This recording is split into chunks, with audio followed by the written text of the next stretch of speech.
ओम नमः शिवाय, हर हर महादेव, जय महाकाल। कैसे हैं आप सभी शिव भक्त? देखिए, आप सभी लोगों को नया साल अर्थात 2026 के इस नव वर्ष का बहुत बहुत शुभकामनाएं। और ये साल आप सभी के लिए मंगलमय हो, यही मैं महादेव जी से प्रार्थना करता हूं। और इस दिन बन रहा है महासंयोग, जो नया साल स्टार्ट हो रहा है वो हो रहा है महादेव की तिथि गुरुवार की प्रदोष से। और इस गुरुवार की प्रदोष के दिन आप सभी लोगों को, जो पूज्य गुरु जी ने परसों की कथा के अंदर बताया था, एक शमी के पत्ते का अचूक उपाय आज के दिन आपको करना होगा।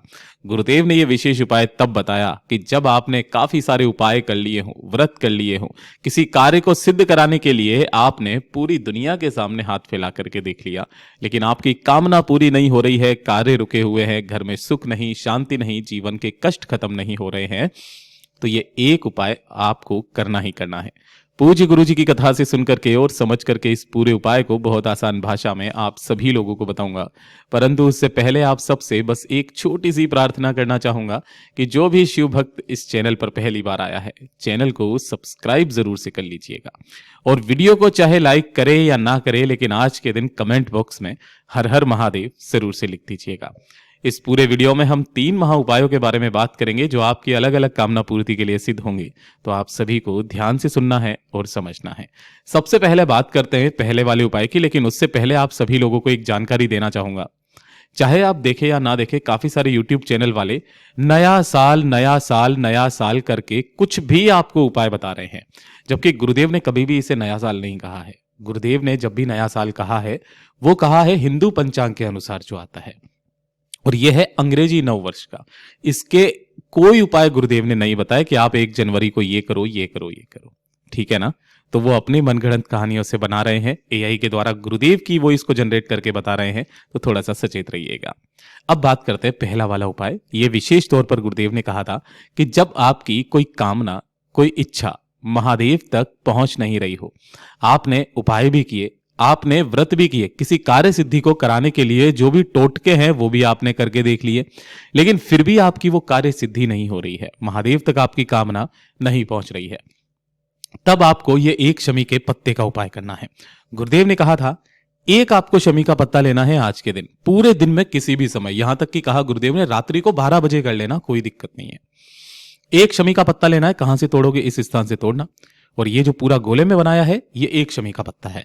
इसी के साथ में आपको लेना होगा एक दीपक। अब ध्यान रखना, यहां पर जो भी आप दीपक लो, चाहे आटे का चाहे मिट्टी का, इसके अंदर आपको लगानी है गोल बाती, और इसके अंदर आपको भरना होगा घी। किसका? गाय का घी। इस चीज का ध्यान रखना, ठीक है ना। कोशिश करना गाय का घी हो तो बहुत अच्छी बात है। और 1 लोटा शुद्ध जल अपने घर का तांबे के कलश में आपको लेना है, और इन सभी को लेकर के आपको भोलेनाथ के मंदिर में जाना है, शिवलिंग के पास में।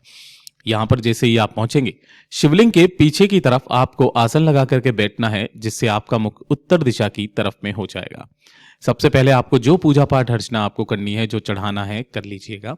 लेकिन जब आप इस उपाय को करेंगे तो सबसे पहले आपने 1 लोटा शुद्ध जल जो लिया है, उस 1 लोटे शुद्ध जल को अपने दोनों हाथों में लेकर के ओम नमः शिवाय, श्री शिवाय नमस्तुभ्यम पंचाक्षरी मंत्र या षडाक्षरी मंत्र का स्मरण करते हुए पहले शिवलिंग पर समर्पित कर देना है। जल से शिवलिंग का अभिषेक करने के पश्चात जो आपने एक शमी का पत्ता लिया है, उस शमी के पत्ते को ध्यान से सुनिएगा। ये जो शिवलिंग का पीछे वाला भाग होता है ना, इस पीछे वाले भाग पर आपको अपना नाम और गोत्र बोल करके इस जगह पर, इस जलाधारी पर, है ना, शिवलिंग के पीछे की जलाधारी पर उस शमी के पत्ते को आपको रख देना है। नाम और गोत्र बोल करके रख देना है। दोनों हाथों को जोड़ करके बाबा से विनती करके अपनी कामना कहना, और कामना कर देने के पश्चात इसी शमी के पत्ते को आपको वापस यहां से उठाना है, महादेव की शिवलिंग पर, यहां पर शीर्ष पर उसे स्पर्श कराना है, और स्पर्श करा देने के पश्चात यहां से उठा करके माता अशोक सुंदरी के स्थान पर अपनी कामना कह करके रख देना है। पूज्य गुरु जी ने कहा कि जितना भी आप अपने जीवन में पीछे चल रहे हो, चाहे कितना भी, आप स्वतः ही मेरे महादेव की कृपा से आगे बढ़ते ही चले जाएंगे। और आप जिस कामना को बोल करके माता अशोक सुंदरी पर इस एक शमी के पत्ते को चढ़ाकर ढोक दे करके और शिवालय की चौखट पर एक दीपक अपनी कामना बोल करके जला करके आ जाते हैं, मेरे बाबा को वो कामना माननी ही पड़ती है। पूज्य गुरु जी का बहुत अद्भुत और अचूक उपाय है, जरूर से कीजिएगा। और इसी वाले उपाय में गुरुदेव ने एक और चीज के बारे में कहा था कि जब आपके धन की कमी हो, जीवन में पैसा नहीं आ रहा, कुछ भी नहीं हो रहा है अच्छा, उस समय पर आपको थोड़ा सा लेना होगा लाल चंदन, एक चुटकी के बराबर लाल चंदन लेना है। साथ ही साथ आपको लेना होगा थोड़ा सा घी। अब यहां पर इस वाले वीडियो में तो कास्ट करके बताया था कि आपको केवल गाय का घी लेना है, चाहे 2 बूंदी आप क्यों ना लो, गाय का घी लो। और 1 लोटा शुद्ध जल अपने घर का तांबे के कलश में। दोनों उपायों को आप साथ साथ भी कर सकते हैं। इन्हें लेकर के भोलेनाथ के मंदिर में जाओगे, शिवलिंग के पास में, यहां पर पहुंचकर शिवलिंग के पीछे की तरफ में आपको बैठना है। 1 लोटा शुद्ध जल आपको यहां पर समर्पित कर देना है, मतलब कि यहां पर रख देना है। सबसे पहले आपने लाल चंदन के लेपन को भगवान शिव की शिवलिंग पर अपनी कामना मन में कहते हुए केवल इस स्थान पर लाल चंदन का आपको लेपन करना है। और लाल चंदन का लेपन कर देने के पश्चात अब ध्यान से सुनिएगा, 1 लोटा शुद्ध जल जो आपने लिया है अपनी कामना कहकर के शिवलिंग के ठीक ऊपर आपको समर्पित करना है, श्री शिवाय नमस्तुभ्यम मंत्र का स्मरण करते हुए। जब आप संपूर्ण ये जल समर्पित कर देंगे ना, उसके पश्चात जो आपने घी लिया है, इस घी को शिवलिंग की ये जो बीच वाला हिस्सा होता है ना, ये वाला चारों तरफ, इस हिस्से पर आपको घी का लेपन अपनी कामना कह करके यहां पर करते चले जाना है। कर लोगे? यहां पर जैसे ही लेपन कर लिया अपनी कामना बोलकर, जब आप वापस मंदिर से निकलेंगे तो इसी स्थान से थोड़ा सा घी आपको क्या कर लेना है, निकाल लेना है। अपनी किसी भी उंगलियों से थोड़ा सा घी निकाल लेना और अपने घर का जो मुख्य दरवाजा है, उस मुख्य दरवाजे पर 1 बिंदी इस घी की लगा देना। महाराज, आपके घर में दूसरे ही दिन से धन की आवक होना शुरू हो जाएगी। पूज्य गुरु जी का बहुत अद्भुत और अचूक उपाय है, जरूर से कीजिएगा। बात करते हैं दूसरे वाले उपाय की। यह सबसे ज्यादा खास और विशेष है, जो कि केवल और केवल धन और पैसे को लेकर के होता है। गुरुदेव ने कहा आज के दिन तो आप सभी लोगों को करना ही करना है। जब आपके जीवन में अगर चाहते हैं कोई कर्ज की समस्या ना आए, बड़े से बड़े कर्ज, बड़े से बड़े लोन चुकता हो जाए, आपकी जमीन जायदाद को लेकर के भी कोई समस्याएं चल रही है, वो सारी समस्याएं खत्म हो जाए, तो आज की शाम ये वाला उपाय करना बिल्कुल भी मत भूलना। ठीक है, कैसे करना है, क्या क्या चाहिए, ध्यान से सुनिएगा। आप लोगों ने लेना है एक इस तरीके से स्टील का कलश, है ना। इस वाले उपाय में आपको तांबे का कलश नहीं लेना है, स्टील का कलश लेना है।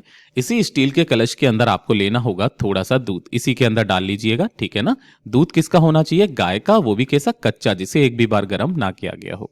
पूरा लोटा इसी से भर लीजिएगा। अगर प्रचुर मात्रा में दूध नहीं है तो जितना भी दूध है उसे डालना, बाकी अपने घर के शुद्ध जल से भर लेना। ठीक है ना। तो इस तरीके से आपको दूध इस कलश में ले लेना है। इसी के साथ में आपको लेनी होगी इस तरीके से 7 दुर्वा। अब जो भी आप दुर्वा लोगे ना, 7 दुर्वाओं को लेकर के चाहे कितनी भी गांठों की लेना। काफी सारे लोग क्या करते हैं ना, इन सभी दुर्वाओं का जब गट्ठर बनाते हैं ना, तो मोली कलावेल अच्छे से बांध देते हैं। आपको नहीं बांधना है। जब भी कभी दुर्वा बांधी जाती है तो वो दुर्वा से ही बांधी जाती है। तो एक एक्स्ट्रा दुर्वा लेकर के उसे आपको क्या कर देना है, इसका एक गट्ठर बना लेना है। और ये दुर्वा के गट्ठर को आपको इसी वाले जल के कलश के अंदर ही क्या कर देना है, डाल देना है। इस तरीके से डाल देना, ऊपर से पकड़ने का स्थान हो जाएगा। पहला काम तो ये कर लिया। दूसरा काम क्या करना है, आपको एक दीपक तैयार करना है। इस दीपक के अंदर, अब ध्यान से सुनिएगा, इस दीपक के अंदर आपको लगानी है गोल बाती, चाहे आटे का चाहे मिट्टी का, और इसके अंदर भी भरना होगा घी। और साथ ही साथ आपको लेने होंगे 1 चुटकी चावल के दाने। जो भी चावल के दाने लो वो कैसे लेना, अक्षत लेना और पूर्ण लेना, खंडित नहीं होने चाहिए। और इन चावलों को केसर के जल में भिगो करके क्या करना है, केसर के जल में भिगो करके थोड़े से 1 चुटकी चावल को पीला पीला सा कर लेना है, इस तरीके से केसर वाले चावल। शाम के समय जब आप ठाकुर जी की आरती करेंगे ना, तो आरती करने के पश्चात आपको क्या करना है, ठाकुर जी के सम्मुख में ही जो आपने एक दीपक लिया है ना, उस एक दीपक को प्रज्वलित करना। ठीक है। और प्रज्वलित करने से पहले उस दीपक को उठा करके जो आपने केसर वाले चावल लिए है ना, उसके ऊपर उसका आसन लगा देना। मतलब कि इस तरीके से उसका आसन लगाना, उसी के ऊपर दीपक रखना और फिर इस दीपक को प्रज्वलित कर देना है, जला देना है अपनी कामना कह करके। जो आपने यहां पर कलश लिया था जिसके अंदर दूध था और दुर्वा थी, अब आपको क्या करना है, लक्ष्मी जी का एक मंत्र है, ओम श्रीम नमः। क्या है, ओम श्रीम नमः। इस मंत्र का स्मरण करते हुए पहले मंत्र आपको क्या करना है कि इस दुर्वा को यहां इसके अंदर भिगोना है। ओम श्री में नमः मंत्र का स्मरण करके लड्डू गोपाल जी के ऊपर या नारायण भगवान का जो भी स्वरूप आपके पास में है, सत्यनारायण भगवान है, राम जी हैं, ओम श्रीम नमः मंत्र का स्मरण करके इनके ऊपर छींटे में लगाने हैं। फिर वापस इसे इसके अंदर डुबोना है, फिर से वापस बाहर निकालना है, इसी मंत्र का स्मरण करके फिर से वापस इनके ऊपर छींटे लगा देना है। ऐसे कितनी बार करोगे? 108 बार आपको छींटे लगाने हैं। ढोक दे करके अपनी कामना कह करके जो भी भक्त आज के दिन इस उपाय को कर लेता है, महाराज उसके घर में सदैव स्थायी लक्ष्मी का वास होता है। पूज्य गुरु जी के सभी उपाय बहुत ही ज्यादा खास और अद्भुत है, जरूर कीजिएगा। वीडियो पसंद आए तो लाइक करना, चैनल को सब्सक्राइब जरूर कीजिएगा।